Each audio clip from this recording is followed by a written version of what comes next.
السلام عليكم ورحمة الله وبركاته.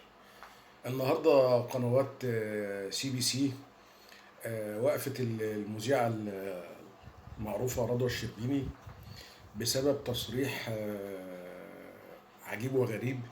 التصريح ده مرتبط بالعيد ومرتبط بالرجل في نفس الوقت، يعني توينز في وقت واحد.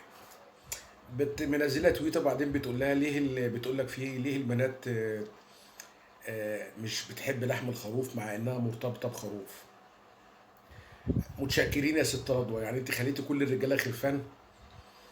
انت خدتي بالك؟ يعني ياكلوا كباب عادي، انما يرتبطوا بخروف ده مش عادي. هو الخروف اللي في البيت عندك كان مؤثر معاكي؟ اثر في حاجه؟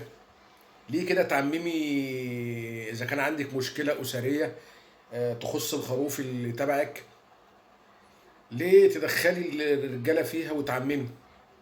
ليه كده يا ست رضوى؟ يعني احنا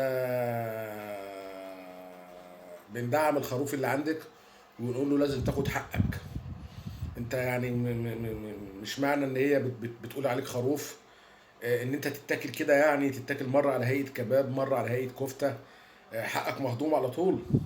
فلازم كلنا ندعم الخروف اللي في بيت الاستاذه رضوى الشربيني، ونقول له خد حقك يا خروف.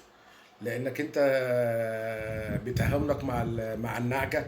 ما هو الخروف هيتجوز نعجه، بتهاونك مع النعجه اللي هي تخصك. عممت على الرجاله كلها اللقب الخرفان في ايام مفترجه زي ديت، ايام عيد الاضحى المبارك. يعني العجيب في الامر ان الست ديت على طول مضطهده الخرفان، قصدي الرجاله. ف ميرسي قوي يا ست رضوى، ومردوده لك ان شاء الله. وانت كده خليتينا نستحقر الخروف اللي عايش عندك. ماشي يا ست رضوى، سلام.